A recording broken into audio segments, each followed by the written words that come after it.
Terry Ross, I know, was up here last night to tell you about the developments, and General McMaster just noted at the developments that have happened and advances that have happened in trade.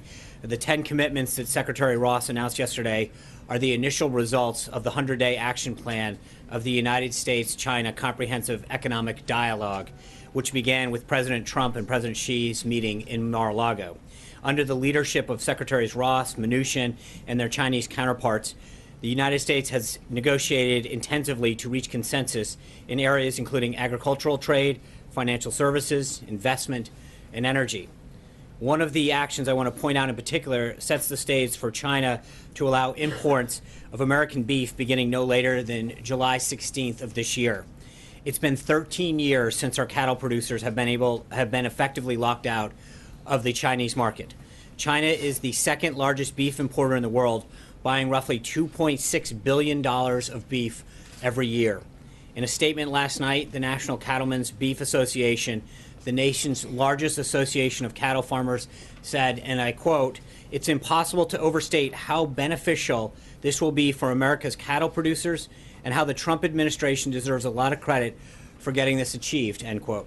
This announcement came on the same day that Secretary Perdue visited a barge loading facility in the Ohio River and announced that he will appoint the first ever Undersecretary for Trade and Foreign Agriculture Affairs at the U.S. Department of Agriculture. This is further proof of the seriousness of which the administration is approaching the promotion of U.S. agricultural products abroad. And that's just one part of the deal that was reached.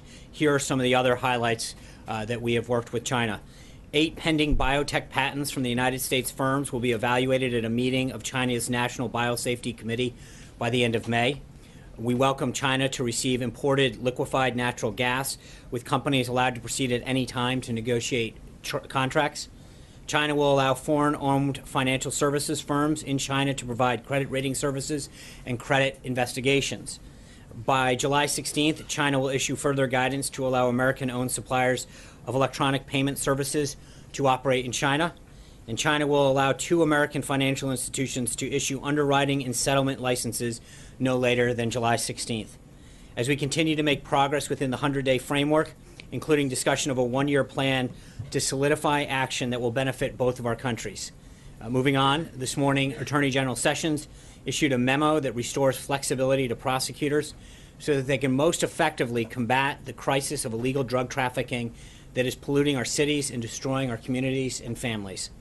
This policy was formulated after extensive consultation with the prosecutors that handle these cases each and every day around the country. With these additional options available to them, they now have the leverage they need to get at the root of drug trafficking and the violent crime that surrounds it. As the Attorney General said this morning, this will take the handcuffs off our nation's prosecutors, and if I can add, it frankly puts the handcuffs on the drug traffickers who threaten the safety of our families and communities. The Trump administration is signaling to the worst of the worst, the drug traffickers who violate our drug laws to move these dangerous substances around our border and into our communities, that the United States Department of Justice will no longer look the other way. This week, the administration has also been busy engaging with senators and their staffs now that the American Health Care Act and the relief it promises for the American people is in the Senate's hands. I know Sarah talked to you yesterday about how Aetna has pulled out of Obamacare exchanges completely, leaving only one insurer in some of the markets. Another report yesterday out from eHealth showed that the average premium for individual plans has spiked 39% since 2014. In some cases, insurance premiums and out-of-pocket expenses have become families' most significant expenses. With each new report, it becomes clearer and clearer that we can't wait any longer to repeal and replace this failing system. Until we enact serious reforms of the healthcare system, the American people will continue to suffer under the consequences. Tomorrow, the President will deliver his first commencement address in Lynchburg, Virginia at Liberty. He is greatly looking forward to visiting with Liberty students and faculty who gave him such a warm welcome last year. He can be expected to note to the graduates his own change in status since they were last together. As many of you know, Liberty is the largest Christian school in the nation and has in recent years made many remarkable strides forward in its academic, extracurricular, and athletic endeavors. Besides taking note of these achievements, the President will be congratulating the graduates on their accomplishments and encouraging them to be a force for good in the world by standing up for their values that Liberty has taught them. He will be offering congratulations, thanks, and praise and encouragement on a day of optimism and new beginnings for the graduates as well as the nation. In terms of the rundown for next week, the President has a very packed schedule before we depart on his first foreign trip. On Monday, he's hosting the Crown Prince of the United Arab Emirates. On Tuesday, he'll welcome the President of Turkey. On Wednesday, the President will travel to New London, Connecticut to deliver the commencement address at the United States Coast Guard Academy. On Thursday, the President of Colombia will be at the White House for an official visit. And on Friday, we set off on the trip, with the first stop being Saudi Arabia. And finally, in honor of Mother's Day, this afternoon, the First Lady will host a reception in honor of military mothers in the residence, followed by a performance by the Army Chorus and Marine Band. The White House will issue a Mother's Day proclamation later as well. Beyond all of the activity here, this is the official reminder to everyone to get your flowers and cards before it's too late. And with that, Jeff Mason. Thank you for that reminder, Sean. You're welcome. Moving on to the news of the week, really, and the day, did President Trump record his conversations with former FBI Director Comey? I assume you're referring to the tweet, and I've talked to the President. The President has nothing further to add on that. Why did he say that? Why did he tweet that? What should we interpret from that? As I mentioned, the President has nothing further to add on that. Are there recording devices in the Oval Office or in the residence? As I said for the third time, there is nothing further to add on that. Does he think it's appropriate to threaten someone like Mr. Comey not to speak? I don't think that's not a threat. He's simply stated a fact. The tweet speaks for itself. I'm moving on. John. If I could quote another one of the President's tweets this morning, he said, quote, "Russia must be laughing up their sleeves watching as the U.S. tears itself apart over a Democrat excuse for losing the election." What did the President mean by that? How specifically is the U.S. tearing itself apart over all of this? I think the President's comments about Russia and collusion have been very clear with respect to some of the charges that have been made. He's been very clear that it's one thing that he believes that the notion that there's collusion is a hoax. It's been reaffirmed by several people, including Senator Grassley and others who have spoken to him, and that he wants to make sure that he's focused every day on doing what's best for the American people. I understand all that, but you've said that many times, but how is the U.S. tearing itself apart? Well, I think obviously this has been a subject that comes up over and over again when it's been very clearly stated on multiple occasions that there's no collusion that occurred, and yet this narrative continues to be perpetuated. Do you think this is what the Russians wanted all along in interfering with the election? I don't. I have no idea. But what I'm just telling you is I think we've made it clear at this podium several times, and I think the President made it clear that what his feelings are on this. Sean, in the dinner that the President had with James Comey earlier in January, did the President implore him to pledge his loyalty to the President? Is that true? No. Did that happen? That did not happen? No. How important is it that the FBI Director be loyal to the President? Is that a quality the President wants to see in anyone, particularly his FBI Director? I think the President wants loyalty to this country and to the rule of law. Trey. Thanks, Sean. On the dinner with James Comey, does anyone in this White House have an audio recording of what unfolded during the January 27th dinner between the former FBI Director and the President of the United States? I'm not aware of that. I have one follow-up question for you. What can the administration do better when it comes to communication? Today, the President tweeted out that he felt from behind that podium it's not always possible to present the information with perfect accuracy. Mm-hmm. So, I think we come out here every day and try to do the best job we can communicating what the President's done and the accomplishments he's making on the American people. We get here early. We work beyond being here at this podium. As many of you know, we get here early. We work pretty late. We do what we can, but the President is an activist president. He keeps a very robust schedule, as many of you are very well aware, and as you can tell by the activities of next week alone. And I think sometimes we don't have an opportunity to get in to see him, to get his full thinking. In those cases, we do our best to follow up with you. But I think that there are times when you, more than not, read a story where someone's trying to pull apart one word, one sentence, and say, aha, and make it a gotcha thing. We work very hard to get you the most accurate and up-to-date information throughout the day. We don't always have the opportunity to get in to see the President. And in those cases, I think we do a pretty good job of following up and getting you the information after the briefing or in a subsequent. So that's exactly what he meant. Is the President considering canceling the daily press briefings? I think he's a little dismayed, as well as a lot of people, that we come out here and try to do everything we can to provide you and the American people with what he's doing on their behalf, what he's doing to keep the nation safe, what he's doing to grow jobs. And yet we see time and time again an attempt to parse every little word and make it more of a game of gotcha, as opposed to really figure out what the policies are, why something's being pursued, or what the update is on this. And I think that's where there's a lot of dismay, and I don't think it's something that just alone the president feels. Can I ask you one final Sure, logistical one question? final. It's Friday. On the original question I had about the dinner on January 27th with James Comey, Right. The president wasn't clear during the NBC interview who invited the FBI director to the White House at that time. How many invitations did the White House send to Director James Comey after January 20th and before the director was fired? I don't know. I'll try to get back to you. Katie. Thanks, Sean. I have a question about the Turkish president's visit Okay. next week. He recently President Erdogan called for Muslims to rush the Temple Mount, considering the president has said he's a mediator for peace between the Palestinians and the Israelis. What is his response to that? And then I have another question.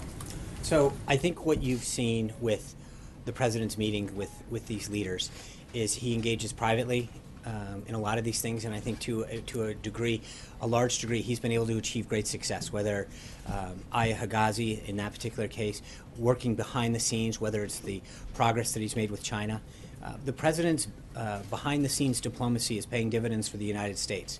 And that's how he's going to continue to operate. And as General McMaster noted, it's that kind of diplomacy that's reasserting our position in the world, and that trust and those relationships continue to be built. Are those comments helpful?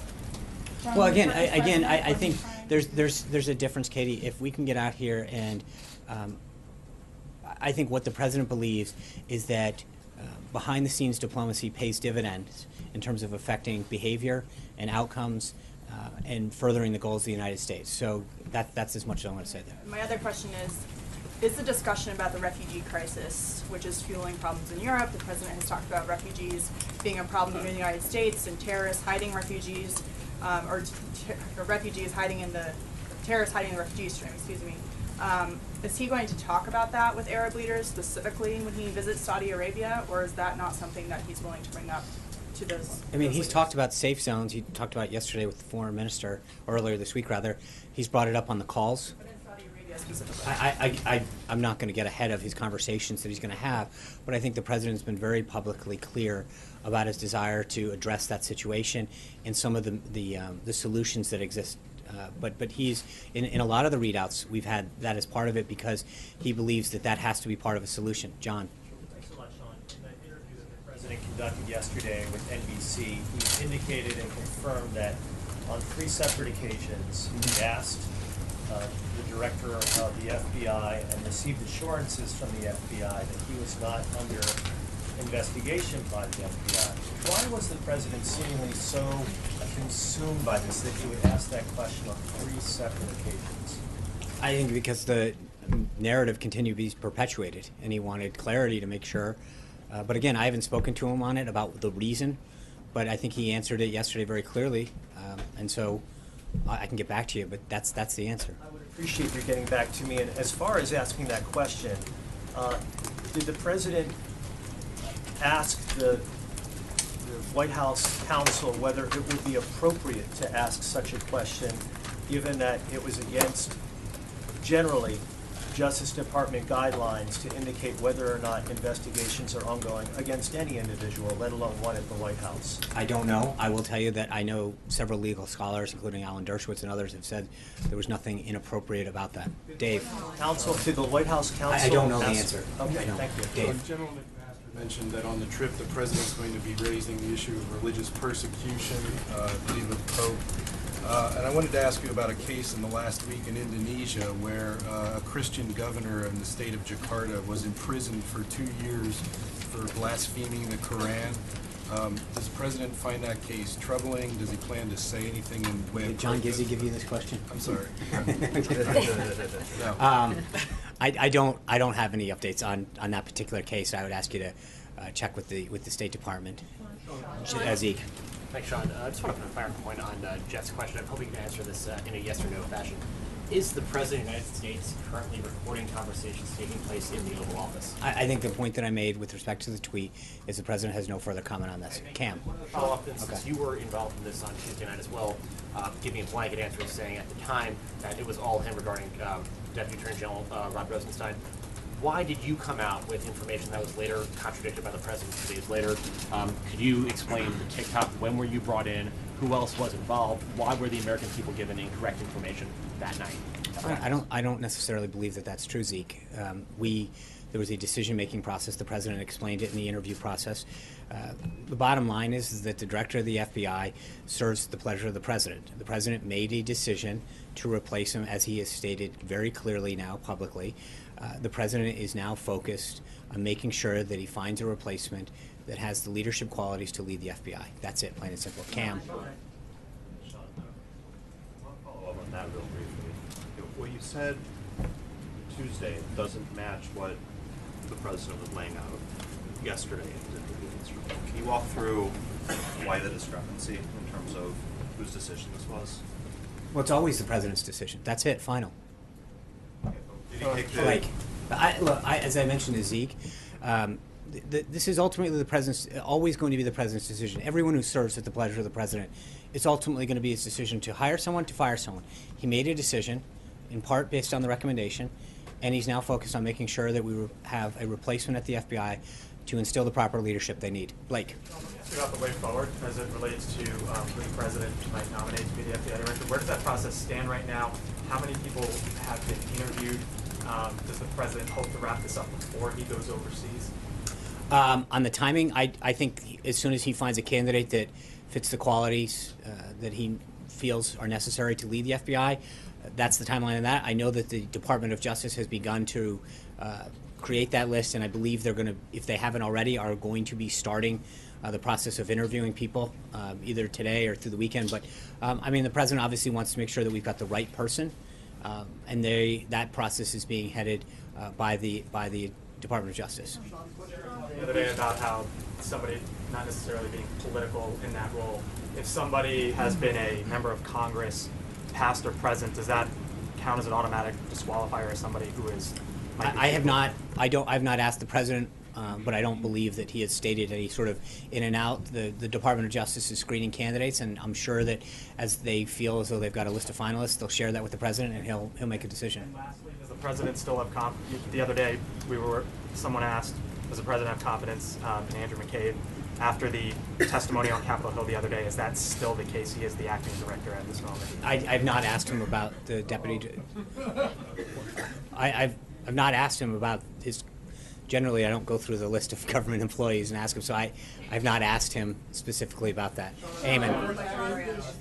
Yesterday, Sarah told us that the president expects that the FBI investigation will be wrapped up with integrity. That's what the White House wants.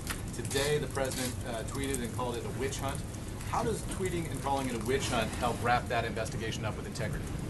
The president, no one wants this done. He wants to know very clearly.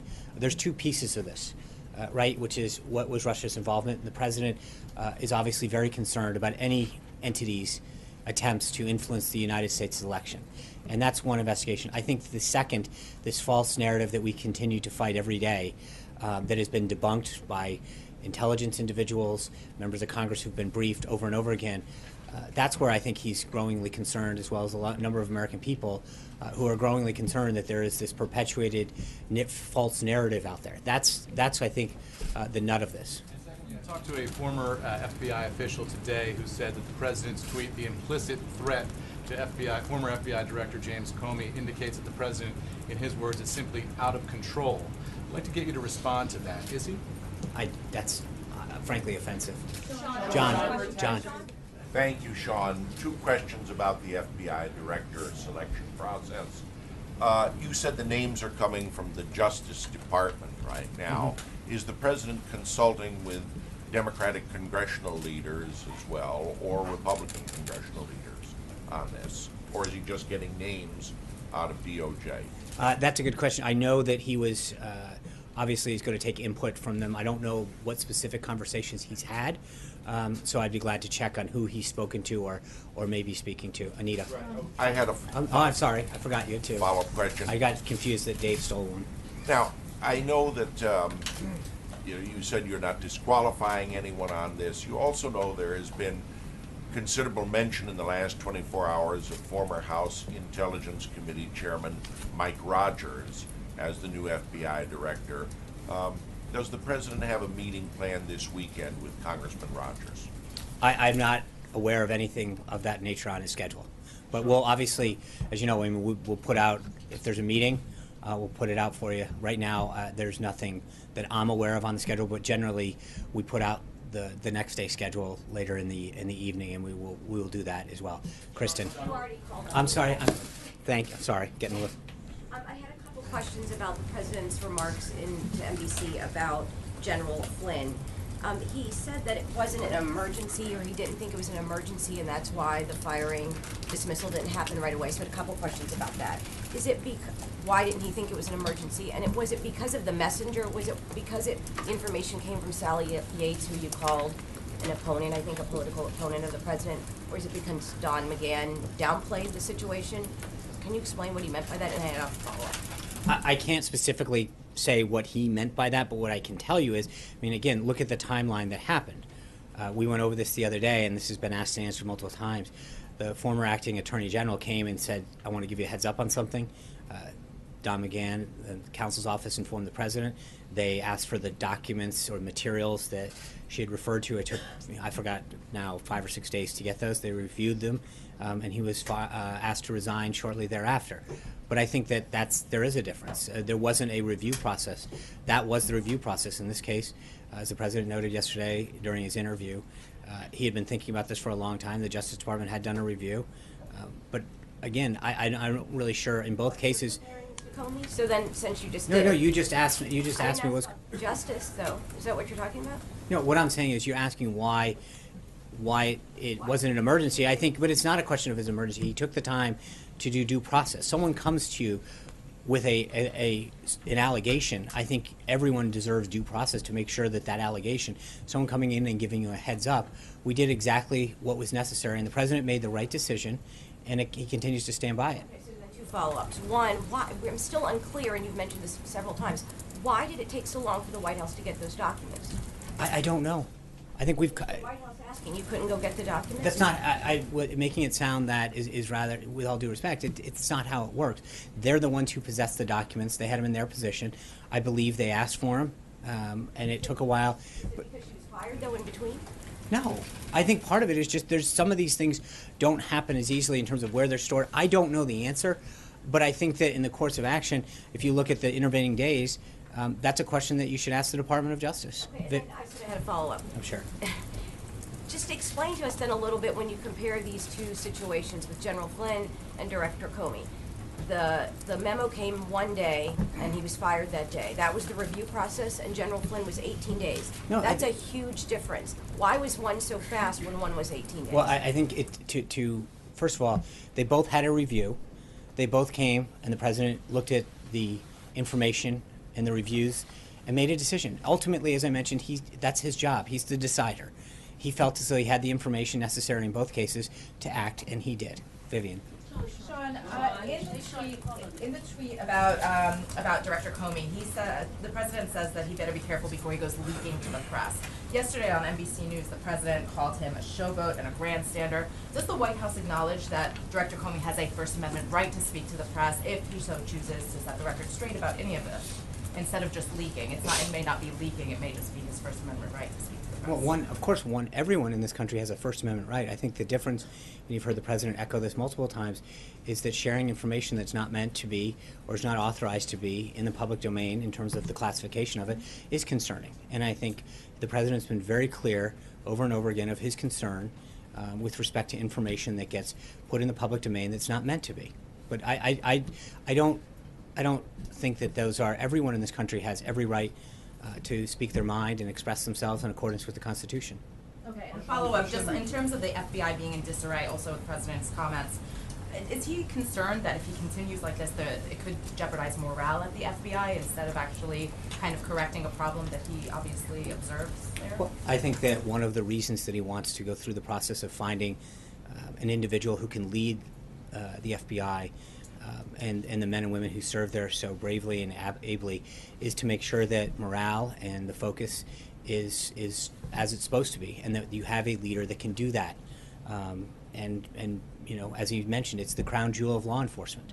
And I think the reason that he wants to go through this process and choose a leader that can be restore leadership, you know, ensure that morale stays where it needs to be, and that there's a focus. That's why he's conducting the process that he has. And so, Jessica. Can I give my question to Kristen and then take the question back? What's that? You called on her first, so I just wanted to give her the question that you promised her before, and then I'll Thank you. pick up from And there. I'll let you a question. Thank you. I just want to. Like I want to ask. currency exchange back there with questions. I want to ask you. President Trump seemed to rely on James Clapper this morning when he tweeted that virtually he and everyone else with knowledge of the witch hunt says there is no collusion.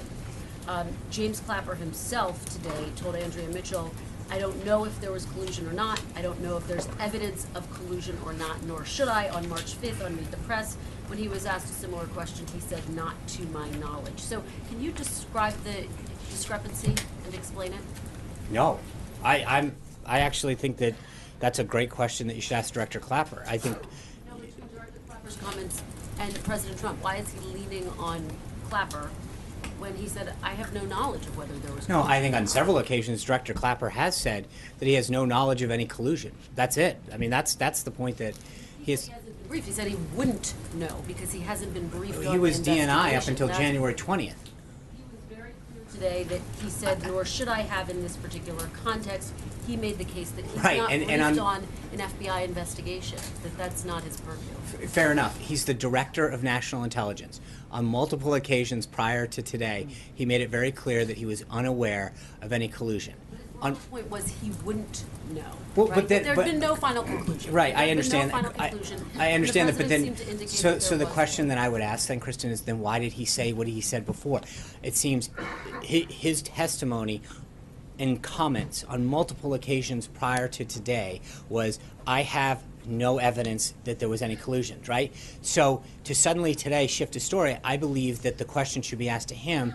You are the Director of National Intelligence. You said multiple times, including in testimony in front of Congress, under oath, that there was no collusion. I believe that that's a question for him. final conclusion made about this investigation, right? There's an ongoing investigation.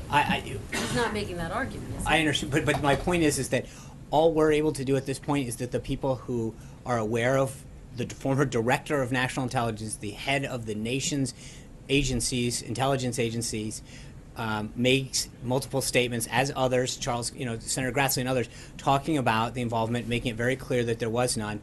We took him at their word then, and we continue to believe. But I want to Well, then move on to that, just again, one I other think that, question. but the question, Kristen, before you move on, is then why did he make the statements that he did when he did? To turn around now, months later, and say, well, even though I made those comments on multiple occasions, I wasn't briefed?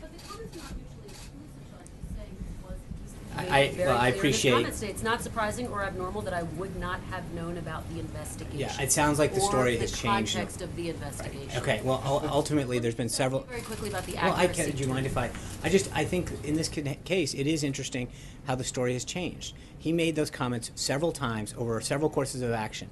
And to say that the Director of National Intelligence, who stated unequivocally what his position was on multiple occasions before today, and now suddenly is saying, I wasn't sure about it, that the burden seems to be on him, not us. But moving on to the You accuracy. can apply for like a Clapper spokesman job. somewhere. No, but I just am interested in the discrepancy in drawing a And I final think that conclusion that's a on the great part thing of to the ask him. president. No, on the part of the president. Okay. Drawing a final conclusion about the investigation. In terms of the accuracy tweet, should we take that tweet to mean that you don't have the full picture when you stand at that podium?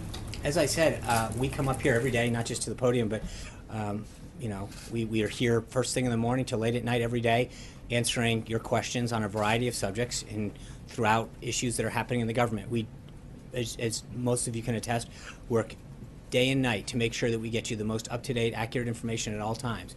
With respect to the president, as I mentioned, he's an activist president. He keeps an unbelievably busy and robust schedule. And there are times when we give you the information that we have at the time and we seek to get an update. And I believe that you and others will attest to when we don't have an answer, we try really hard to either update you after the fact or to get you the facts that we didn't have at the time. But we work really hard every day to do that. And I think the president's point that I pointed out earlier is that there are times when we're asked a question, we do our best to give you the answer, and every word is picked apart to try to figure out how to make an issue out of it, as opposed to allowing us to, talk to the president, get his current thinking and updates if we hadn't had an opportunity to do that at this time. Jennifer. Sean, can I actually pick up I'm sorry, there, if you don't Jessica, mind? then Thank we'll you do the so much. J's. So I wanted to ask you about the One Belt, One Road Summit that Mhm. starts on Sunday in Yes. China. You announced yesterday, or I should Sarah say did. Secretary Ross did, that you're going to send a delegation to that summit. Yeah. Can you talk about how you came to that conclusion, why it's important for the U.S. to be represented at what's ostensibly a major trade initiative by a foreign country? As you point, it's a major trade initiative. There's a lot of ports and infrastructure that they're looking to do, and through those discussions that Secretary Ross and Secretary Mnuchin and others had at Mar-a-Lago, and part of this is that is something that they've done. We're going to continue to work with them. Obviously, trade is a major issue for us, and what they're looking to do is of great importance to our economic and national security, and they've asked us to send people to that, and we have them attend things that we're doing as well. And I think that's, as the president has